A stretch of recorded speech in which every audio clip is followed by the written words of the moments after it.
पहले तो वो लोग उसको बार बार बुलाते रहते थे, उससे सवाल जवाब करते थे। कई बार गया, अप्रैल से लेकर जून तक। जून में थोड़ा सुकून था, 15-20 दिन तक उसे नहीं बुलाया। फिर 1 जुलाई को जो बुलाया कि सुबह बात करने के लिए बुलाया था, सुबह वो यहाँ से गया, तैयार हो गया। आज का दिन अभी तक नहीं गया। उसको अरेस्ट कर लिया फिर 2 तारीख को। सबसे पहले तो यहाँ पर मालूम हुआ चांदबाग से कि लोग कह रहे हैं कि अतहर को ढूंढ रहे हैं, क्योंकि हम पिछला घर छोड़ चुके थे, हम इस घर में रह रहे हैं। दूसरे घर लोग आ रहे थे, जा रहे थे, वहाँ पूछ रहे थे, तो बहुत सारे लोग जो है जानकर अनजान बने रही है बहुत। तो हमने अतहर से कहा कि खुद ही जाके वहाँ पर क्राइम ब्रांच में, खुद ही जाके क्राइम ब्रांच में पेश हो जाओ। तो वो वकील सीमा मिश्रा के साथ जाकर वहाँ खुद पेश हो गए थे। अगले दिन उनको छोड़ दिया गया था। तो अतहर के साथ शादाब भी गए थे, अतहर भी गए थे। अब वहाँ क्या हुआ वो अतहर ने हमें बताया नहीं, बस ये बताया है कि ये महसूस हुआ कि वो वहाँ से जब आया तो इस तरह हर्ट था जैसे कि उसको के साथ बहुत मारा पीटा गया हो। हाँ, मेंटली भी और फिज़िकल भी टॉर्चर किया। उसके जिस्म से लग रहा था, लंगड़ा के चल रहा था जब वो अगले दिन आया है, और वो बहुत परेशान था। न जाने उसे क्यों अरेस्ट किया गया, पर एक माँ होने के नाते मैं उस पर बहुत फ़ख्र करती हूँ, क्योंकि मेरी नज़र में उसने ऐसा कोई बुरा काम नहीं किया। फ़ख्र तो महसूस होता है, पर थोड़ा बहुत अफसोस भी होता है कि मेरा बच्चा इस चीज़ का हकदार नहीं है, जिस तरह की ज़िंदगी वो 1 साल से गुजार रहा है। पढ़ने लिखने में तो अतहर एवरेज स्टूडेंट ही रहा है, मतलब 70-80% उसके मार्क्स आ जाते थे आराम से, मतलब। और आसपास के लोगों से बहुत ज़्यादा घुल मिल जाता था, घर में भी इसी तरह रहता था। हेल्पिंग हैंड है वो, और छोटे भाइयों से बहुत प्यार करता है। बाज़ार से जो भी कुछ लाना होता था छोटे भाइयों के लिए तो वो खुद ही लाता था। ईद पर या किसी शादी ब्याह के मौके पर सब वो खुद ही अरेंजमेंट करता था, और उसकी बॉन्डिंग हर किसी से बहुत अच्छी हो जाती है बहुत जल्दी। आसपास के लोगों में कहीं भी किसी के यहाँ खुदा न खास्ता कोई ज़रूरत हुई, कोई बीमार हुआ या कुछ ऐसा कुछ हुआ, तो मदद के लिए सबसे पहले पहुँचता है।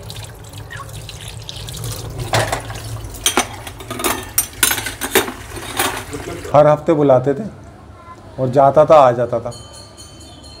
2 जुलाई को भी उसको रात 1 जुलाई को रात को फ़ोन आया कि एसीपी ने बुलाया है। वो यहाँ से करीब 11 बजे सुबह को निकला, तो 1-2 घंटे के बाद जब वो पहुँचा ही होगा, उसके 15 मिनट बाद वहाँ से फ़ोन आ गया एसआई का कि भाई आपके बच्चे को रोक ली गया है, इसकी गाड़ी और ड्राइविंग लाइसेंस वगैरह इसका ले जाओ। मैंने पूछा क्यों? कहने लगे ये अब बात आप कोर्ट में करना। अच्छा। रमज़ान में भी मुझे बहुत टेंशन थी कि पहला रमज़ान है हमारी ज़िंदगी का जब वो हमारे साथ इस तरह नहीं है। उसने मुझे बहुत हौसला दिया कि नहीं अम्मी, यहाँ ऐसी कोई बात नहीं है, दुनिया में शायद जैसा रमज़ान यहाँ गुजरा है मेरा, दुनिया में शायद ही कहीं और गुजर सकता था। अतहर ने आंध्रा एजुकेशन सोसाइटी से पढ़ाई की है, ITO से, और नॉर्मल पढ़ाई जो 70-72% के जो बच्चे होते हैं ना, नॉर्मल पढ़ाई थी उसकी। 70% के आसपास नॉर्मल जैसे बच्चे होते हैं उस तरह की उसकी पढ़ाई थी, और सबसे मिलने जुलने वाला इंसान है, घुल मिलकर रहने वाला। प्रोटेस्ट करना तो कोई इतना बड़ा अपराध है नहीं, और एक प्रोटेस्ट में एंकर बना हुआ था, लोगों ने उसको उसकी है ना क्वालिटी देखकर उसको एंकर बनाया कि आप इस प्रोटेस्ट को संभालो। बहुत जिनके मशवरे से वो एंकर बना, लोगों प्रोटेस्ट संभाला, लोगों को संभाला। मुझे नहीं लगता उसने कभी भी कोई ऐसा काम किया हो जिसकी वजह से उसको जेल जाना पड़े, और ना ही वो कभी ऐसा काम करेगा जिसकी वजह से कभी उसको जेल जाना पड़े। ना ये करेगा, ना हमारी बाकी औलाद है, क्योंकि हमारी तरबियत में ऐसा नहीं है कि कोई इनको जेल जो है इनके ऊपर लाजिम हो। भाई रोना आता है, नींद नहीं आती, जब उसके बारे में सोचते हैं तो सोते सोते आँख खुल जाती है, जब रातों को एकदम से ख्याल आता है तो नींद उचाट हो जाती है, सुबह ऐसी सोचते सोचते गुजर जाती है। कहना किस हाल में है, ये गर्मी के मौसम में कैसे रह रहा होगा। हाँ, क्योंकि ये ऐसा लगता है कि शायद इसके खिलाफ गलत फहमी फैलाई गई है, इसको बदनाम किया गया कपिल मिश्रा की तरफ से, उसकी टीम की वजह से इसके खिलाफ कोई गलत फहमी फैलाई गई है। मेरे ख़ानदान में पहले ही शख्स है ये जो जेल में गया होगा, नहीं तो हमारे उससे पीढ़ियों से पहले कोई जेल आज तक गया ही नहीं। हर दिन निकालना मुश्किल है, बस वही हालत है कि अगर सोते सोते आँख खुल जाए तो दोबारा नींद आना मुश्किल हो जाती है। खुदा ना खासा अभी बीच में उसकी बुखार की खबर आई थी तो कई दिन तक बेचैनी बनी रही, जब तक पता नहीं चला कि उसकी तबीयत बेहतर हो गई। हाँ, मैंने लड़की देखी हुई है,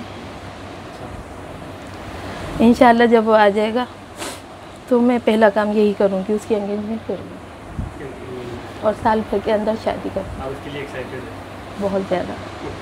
जब नींद नहीं आती मुझे तो मैं उन्हीं ख्यालों में रात गुजार देती हूँ कि वो आ गया है, मैं उसकी शादी कर रही हूँ, तैयारियों में बिज़ी हूँ। आज बारात है,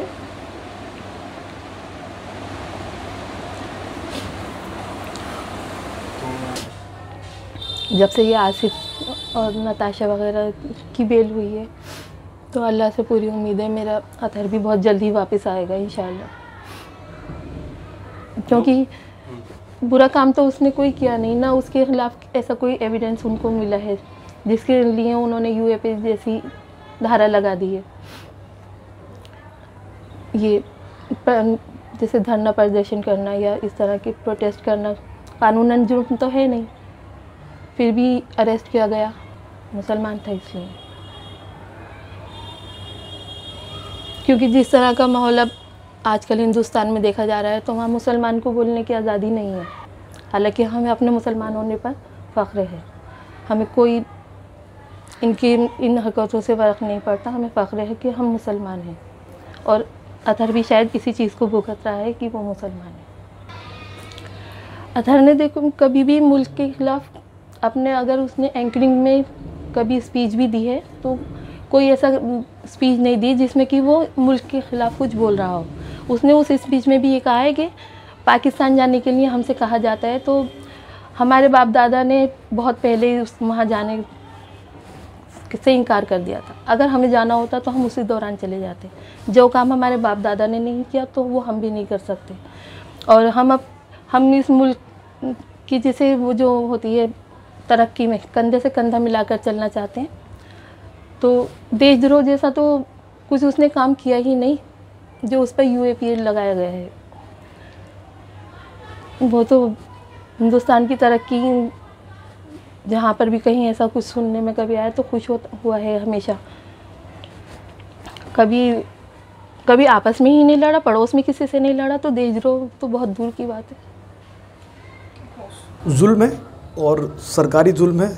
आप जब भी हिंदुस्तान के अंदर कोई भी अक़लियत या कोई मुसलमान या कोई आदिवासी जब भी अपने हुकूक की बात करेगा तो उसको इसी तरह दबाया जाएगा। जो हम में से पढ़े लिखे होंगे, जो अपने हकों को जानते होंगे और जो सवाल करना जानते होंगे, उनको इसी तरह दबाया जाएगा और इसी कानून के तहत उनको दबा के, सरकार का मतलब यही है इन आवाज़ों को दबाना।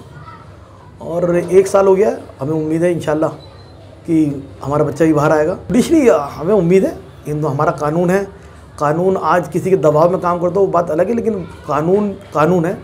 और जब कानून की किताब खोल के बैठेंगे और कानून की बात करेंगे तो कानून तो मानना पड़ेगा। जो लोग ये समझते हैं इस वक्त सत्ता पर काबिज हैं कि वो किसी भी तरह हर चीज़ को दबा लेंगे, सब मुमकिन नहीं है। और उन्होंने कोशिश भी की। जब आसिफ की, नताशा की और देवांगना की बेल हुई तो हाई कोर्ट ने जब उनको बेल दी, इतना अच्छा जजमेंट लिखा कि उसको एक एक चीज़ को उन्होंने डिस्क्राइब कर दिया कि ये चीज़ें जो आपने कानून बनाया उसके तहत नहीं आती। तो उन्होंने अपनी 3 दिन पूरी नाकाम कोशिशें की और उसको अपना खेल खेलने की पूरी कोशिश की, लेकिन कानून ने अपना पूरा साथ दिया। बाद में दोबारा हम हाई कोर्ट भी गए, हाई कोर्ट से भी उन्होंने कहा उनको रिलीज़ करो और वो रिलीज़ हुए। तो इस तरह हमें कानून पर पूरा भरोसा है कि वो बहुत जल्द बाहर आएगा। 3 केस हैं, एक तो जो हमारे साथियों पे सब पे है यूएपी है 59/20, एक है 60/20 जिसमें रतनलाल कांस्टेबल थे, उनकी डेथ हुई थी, और एक था 136/20 जो यहीं पे जो प्रोटेस्ट हो रहा था उसके पीछे एक शोरूम था, वो लूटा था, जबकि अतहर यहाँ था भी नहीं। और उसकी अरेस्टिंग के 60/20 और 59/20 के भी 4 महीने बाद उसमें उसको अरेस्टिंग करते हैं और ज़बरदस्ती उस पर केस लगा देते हैं। उसमें अल्लाह का शुक्र है कि परसों उसमें उसकी ज़मानत हो गई है। बाकी अब 60/20 और फिर 59/20 में वकील जो है वो ट्राई करेंगे। बाकी अल्लाह मालिक है, कानून पर पूरा भरोसा है, कानून अपना काम करेगा और सब लोग बाहर आएंगे।